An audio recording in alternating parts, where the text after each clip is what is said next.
Здравствуйте! Сегодня мы опять вернемся и окунемся в тему, что порой прячется за совершенно обычными нашими фразами, которые мы произносим практически ежедневно. И я попрошу вас на протяжении этого видео не спешить узнавать себя, а поучаствовать в интерактивных моментах, заданиях. Думаю, будет интересно. Потому что к концу этого разговора одна очень привычная фраза может начать звучать для вас совсем иначе. Некоторое время назад на моем канале вышло видео «5 фраз, за которыми прячется страх близости». В нем говорится о совершенно обычных фразах, таких как «мне сейчас не до отношений», «я просто люблю свободу», «я быстро теряю интерес», «мне никто не подходит», «я самодостаточный человек». И на первый взгляд эти фразы могут звучать как вполне осознанная жизненная позиция.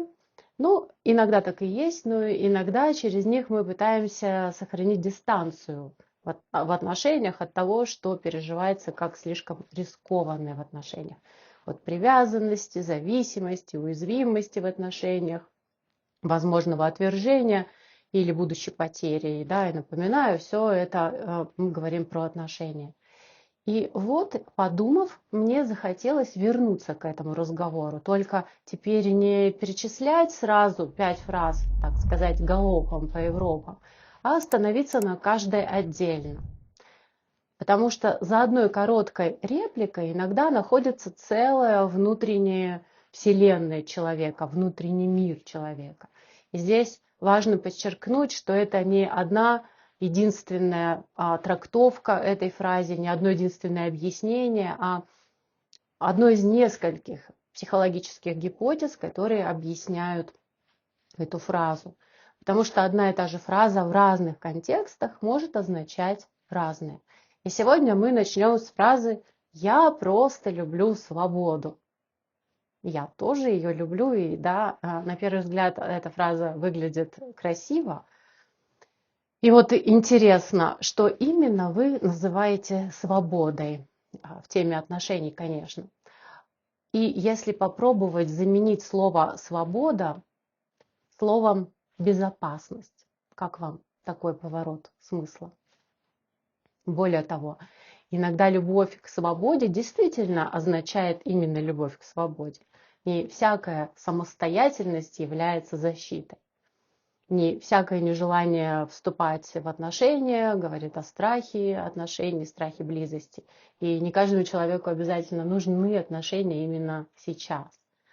Поэтому вопрос не в самой фразе, вопрос в том, что происходит с нами, когда близость в отношениях становится реальной. Вот вы, например, говорите «я просто люблю свободу».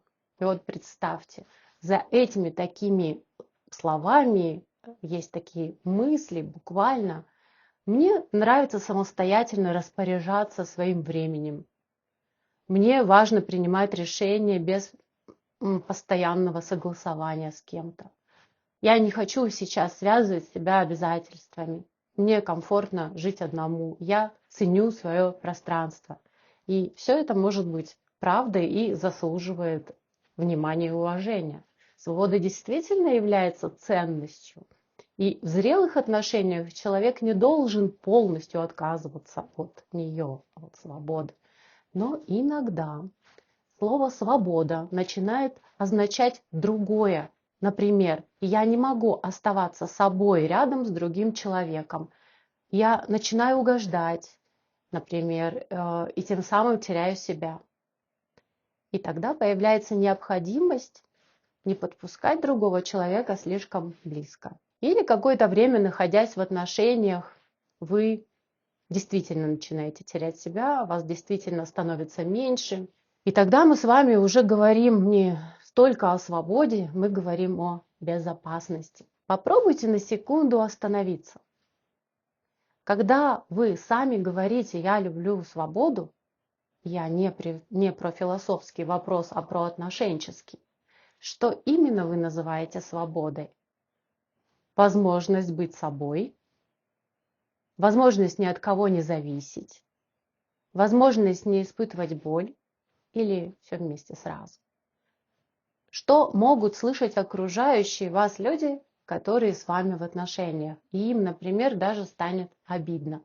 Потому что ваш партнер может услышать, что вы ему говорите: ты ограничиваешь меня, ты слишком много от меня хочешь, мне лучше без тебя, я не готов учитывать твои потребности. Или как только отношения станут серьезными, я, возможно, уйду. Хотя вы сам, как человек, произносящий эту фразу, можете иметь в виду совсем другое. Например, мне становится страшно и тревожно в близких отношениях. Я боюсь потерять себя, я не знаю, как быть близко, и при этом не чувствовать себя растворяющимся в отношениях, исчезающим, поглощенным, как говорят психологи. Я не уверен, что смогу выдержать зависимость от тебя, вот от другого человека, находясь вот в отношениях близких. Но эта внутренняя часть обычно не произносится. Вместо нее звучит более понятная и более социально приемлемая фраза: «Я просто люблю свободу». И тогда один человек защищает свое пространство, а другой переживает это как отвержение. Давайте коснемся того, что может услышать психотерапевт, то есть я. Я, скорее всего, не стану сразу делать вывод. Это страх близости и точка. И давайте сейчас сделаем маленькую онлайн-сессию с вами, где вы будете отвечать на вопросы. Я начну интересоваться содержанием ваших переживаний. Что именно вы называете свободой в каких-то конкретных ваших отношениях, не в философском смысле. Когда у вас возникает ощущение, что ее свободу отнимают, в каких ситуациях? Что происходит с вами, когда другой становится для вас эмоционально важным? Есть ли желание отношений, пока они остаются возможностью, но не реальностью? Меняется ли отношение к вашему партнеру, когда тот начинает приближаться? Например, говорить: давай будем встречаться чаще, я скучаю по тебе. Появляется ли раздражение там, где раньше был интерес к партнеру? Возникает ли ощущение, что на вас давит партнер при вполне обычных просьбах о контакте? Хочется ли отделиться сразу после особенно теплого или близкого момента в отношениях? Именно ответы на эти вопросы позволяют нам понять о себе. А в общем понять, о чем может говорить эта фраза в жизни конкретного человека. А дальше давайте посмотрим, как эта фраза «я просто люблю свободу» будет звучать в разных внутренних жизненных историях. Первая история – зрелая автономия. И давайте представим, что этот человек – это вы. Тогда вы тот человек, который действительно любит свободу, но при этом вы не боитесь близости, и вы способны спокойно сказать: мне важно иногда оставаться одному. Сегодня я хочу провести вечер самостоятельно. Я люблю тебя, но мне тоже необходимо личное пространство.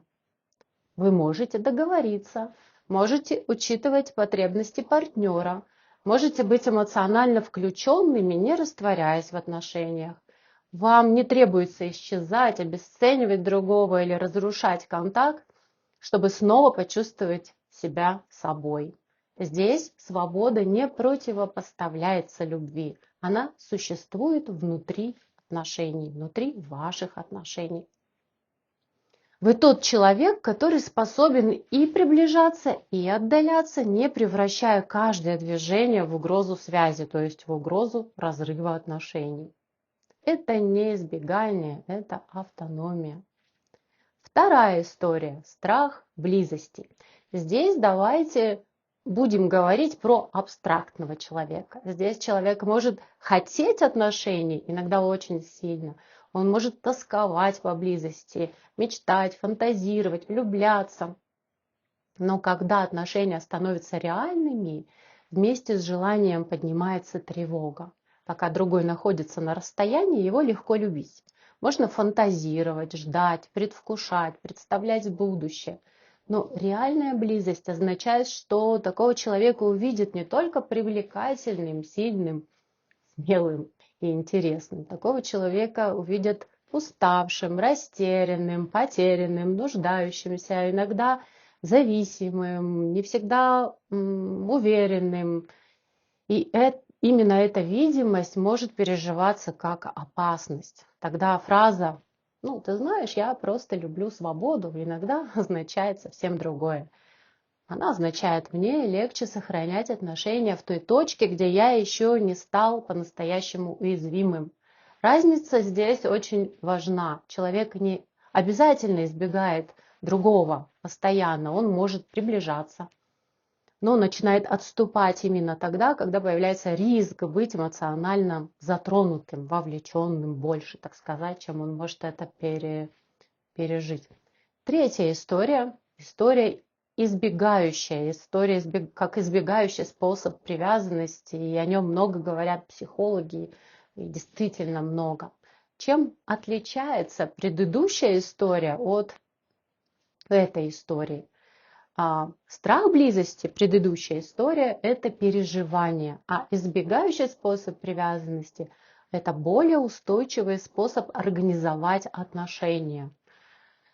При нем человек может не только бояться близости, но и автоматически снижать ее значимость, ну, как говорят, обесценивать. Например, убеждать себя, что отношения ему в принципе не особенно так и нужны, замечать недостатки партнера, и причем именно тогда замечать, когда произошло некое сближение, как бы обесценивать партнера после этого, испытывать сильное желание дистанцироваться, как бы убежать после проявления нежности.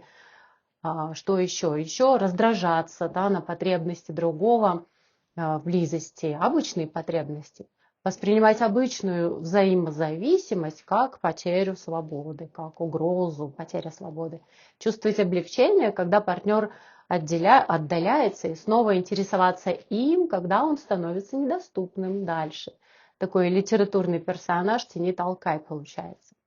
Здесь фраза «я люблю свободу» может быть частью целой внутренней системы. Психика как будто говорит: не нуждайся в другом слишком сильно, не привязывайся, не позволяй другому стать слишком важным, сохраняй путь к отступлению. В жизни это выглядит как-то так, что человек общается, переписывается или встречается с несколькими людьми, или не отпускает бывших, так сказать, если говорить, как это выглядит в жизни. Но важно не превращать это в ярлык. Избегающий способ привязанности не означает, что человек не умеет любить. Скорее, он умеет любить. Часто он означает, что близость и любовь когда-то оказались связаны не только с теплом, но и с напряжением, с контролем, с вторжением, с эмоциональной недоступностью важных людей, с их непредсказуемостью. И тогда дистанция стала способом регулировать собственное состояние, чаще всего тревогу. Четвертая история – страх быть поглощенным.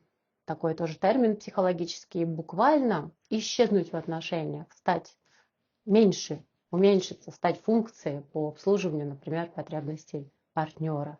И это не значит, что партнер какой-то плохой. Это значит, включился такой способ адаптации психики в отношениях. И иногда человек боится не столько отвержения, сколько потери себя. В его внутреннем опыте отношения могут означать: нужно постоянно быть доступным для партнера. Нельзя иметь отдельные желания. Или их можно иметь, но по остаточному принципу. Или нужно учитывать другого даже в ущерб себе. Такие убеждения или опыт, в результате которого возникли такие убеждения, что отказ обязательно вызовет обиду, такие вещи сформировались, конечно, в результате опыта отношений в прошлом. Или такое убеждение, что вот мои границы, любые, которые я обозначу, они разрушат нашу любовь. Если я стану близок, я перестану принадлежать себе. Это часто бывает у людей, которые раньше находились в отношениях, где близость смешивалась с контролем. Или росли рядом со взрослыми, которые не признавали их отдельность. Тогда любое «почему ты мне не написал?», «давай проведем выходные вместе?», «мне тебя не хватает?» может слышаться не как проявление привязанности нормальной, а как начало поглощения. В этом случае фраза «я люблю свободу» может означать «мне важно сохранить себя, потому что я пока не верю, что в близости можно иметь границы». Это такая фраза, которая говорит «стоп, стоп, стоп, не приближайся». И здесь задача не в том, чтобы убедить человека отказаться от свободы. Наоборот, важно постепенно обнаружить, что зрелая близость не требует исчезновения личности. Пятая история – опыт отвержения или утраты. Иногда человек особенно дорожит своей независимостью после отношений, в которых ему было очень больно.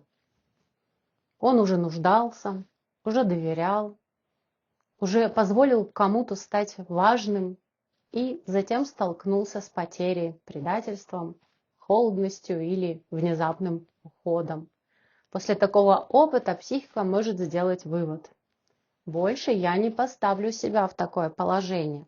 Тогда свобода становится не просто ценностью, она становится гарантией. Если я ни к кому не привяжусь, меня невозможно будет так сильно ранить. В этом случае человек может искренне считать, что ему никто не нужен. И какое-то время это действительно помогает, возвращает чувство контроля, снижает риск, позволяет восстановиться. Но если эта позиция становится постоянной, вместе с болью блокируется и возможность новой встречи с другим. Психика защищает человека не только от страдания, она защищает его и от того, чего он, возможно, продолжает хотеть. Шестая история – одиночество, ставшее привычкой. Это, знаете, такой хронический холостяк или холостячка. Пошучу так. Иногда за словами «я люблю свободу» находится жизнь, в которой другой человек давно привык жить один, а другого человека для него нет места для другого человека. Человек сам привык принимать решения, сам справляться с трудностями, сам организовывать быт, никому не объяснять свое состояние, решение, желание, ни на кого не рассчитывать. И в этом действительно есть удобство. Но привычка к одиночеству может постепенно сделать любое присутствие другого слишком заметным. Даже обычная близость начинает восприниматься как нарушение сложившегося ритма порядка. Здесь человек может быть не столько испуган отношениями, сколько отвык от взаимности, от взаимоотношений близких. Потому что взаимность – это не только получать, это еще и учитывать другого, договариваться, выдерживать различия, иногда менять планы. И тогда фраза «я люблю свободу» может защищать уже не от конкретной боли, а от необходимости заново учиться быть рядом с другим. Как бы восстанавливать те нейронные связи, которые об этом. Седьмая история. Человек живет ролью, и это более тонкая причина. Иногда человек способен быть в отношениях, пока другой видит его определенным образом. И то, как другой его видит определенным образом, человек прям контролирует. То есть его можно видеть только сильным или легким, веселым, красивым. То есть, например, всегда с иголочки одетым или накрашенной, как бы идеальным. Независимым, успешным, всегда спокойным, ничего не требующим, не нуждающимся. Но близость постепенно делает роль недостаточной. Партнер начинает замечать живого человека, и это нормально, и замечает его сомнения, страхи, противоречия, его неидеальность, его ненакрашенность, его потребности. И тогда появляется опасность быть не только увиденным, но и непринятым. То есть, скорее, это такое убеждение, не без основания, конечно, то есть не без основания опыта. Ну и для реальности это вполне так нормальный процесс. И я говорю о том, что, например, нас увидели и не приняли, не выбрали, это нормально. Но чаще всего здесь очень много надуманного, преувеличенного. И если человек сам плохо знаком со своими чувствами или привычками, строит себя из чужих ожиданий, строил себя из чужих ожиданий, то настоящая близость может создавать огромное напряжение. Пока я играю понятную роль, я контролирую впечатление. Но если меня действительно узнают, я уже не могу полностью управлять тем, что увидел другой, то есть впечатлениями другого. Это сложно и действительно, да, колоссально психика испытывает напряжение. Тогда фраза «я люблю свободу» может означать «мне безопаснее оставаться там, где никто не подходит достаточно близко, чтобы увидеть меня за пределами моей роли». 8-я история. Честная позиция. Отношения сейчас действительно не нужны, не хочется. И об этом тоже важно сказать. Не каждое отсутствие отношений нуждается в психологическом объяснении. Человек может просто не хотеть отношений. Ему может быть хорошо одному. Он может выбирать работу, творчество, путешествие, восстановление после развода или другого стресса, или выбирать другой образ жизни. Это не обязательно избегание. Разница обычно не в наличии или отсутствии партнера. Разница в том, есть ли внутри свобода выбора. Вот как раз здесь давайте с вами вновь интерактивно будем отвечать на такие вопросы. Могу ли я сближаться, но сейчас не выбираю это? Или я вынужден держать дистанцию, потому что приближение вызывает слишком сильную тревогу? Могу ли я изменить свое решение, если встречу важного для себя человека? Или мне каждый раз необходимо найти причину, почему именно этот человек мне не подходит? Есть ли в моей самостоятельности удовольствие? Или только облегчение от того, что никто не может меня ранить? Именно здесь находится граница между выбором и защитой. Выбор расширяет жизнь. Защита чаще всего делает ее безопаснее, но гораздо хуже. Что происходит внутри психики вообще в данных всех примерах? Если близость связана с опасностью, психика пытается уменьшить значение самой потребности, потому что признать «мне нужен другой человек» означает признать и другое.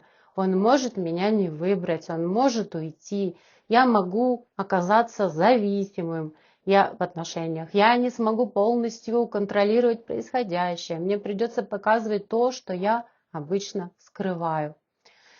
Тогда у психики, если можно так выразиться, у психики появляется очень изящное решение. Не я боюсь близости, а я просто люблю свободу. Так сохраняется достоинство, контроль, ощущение самостоятельности. И главное, не приходится соприкасаться со своей уязвимостью. Но цена этой защиты в том, что постепенно человек может потерять различие между двумя состояниями. Я выбираю свободу, и я вынужден держаться на расстоянии. Как могла бы звучать эта мысль, если бы внутри стало немного безопаснее? Ни в коем случае не так. Теперь мне нужно отказаться от свободы и срочно вступить в отношения. Нет, это было бы еще одним насилием над собой. Более зрелая внутренняя фраза могла бы звучать примерно так. Мне действительно важна свобода, но близость не обязательно должна ее уничтожать. Или я могу оставаться отдельным человеком и одновременно быть привязанным к другому. Или мне страшно зависеть от человека, но я могу постепенно учиться принимать поддержку. Или мне нужно личное пространство, я могу говорить об этом, не разрушая отношения. Или я могу приближаться к другому настолько, насколько сейчас способен, не исчезая, а объясняя и не заставляя себя. Психологическая работа здесь заключается не в том, чтобы мы с вами победили любовь к свободе и вступили в другую крайность, и, например, забыли, как строить и быть в отношениях, а чтобы вернуть выбор. Это если мы одни, то это не потому, что близость слишком опасна. И когда мы рядом с другим, то мы не чувствуем, что для этого нужно отказаться от себя.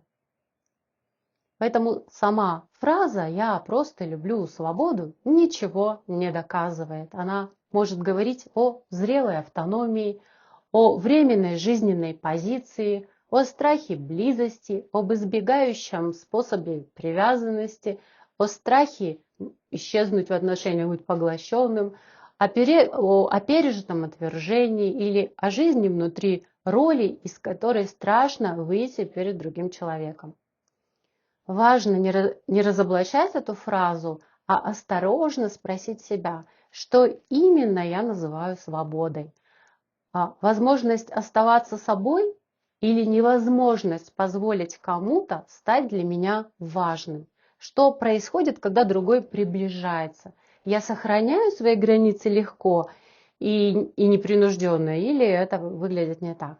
Или начинаю искать причину исчезнуть? Если у меня выбор, или дистанция единственный способ чувствовать себя в безопасности или без тревоги. Да. Иногда психика говорит, я люблю свободу, а внутри может звучать, я пока не знаю, как быть близко и при этом не потерять себя. И, возможно, путь начинается не с отказа от свободы, а с опыта отношений, в которых свободу не приходится защищать бегством. И в следующем выпуске рубрики «Психика говорит» мы остановимся еще на одной какой-нибудь фразе, я не знаю сейчас на какой, и она может касаться все той же темы отношений или темы тревоги или какой-то другой темы, которую вы напишите и оставите в комментариях. Тогда я расскажу о ней. Мы обязательно попробуем разобраться. Спасибо вам за внимание. До свидания.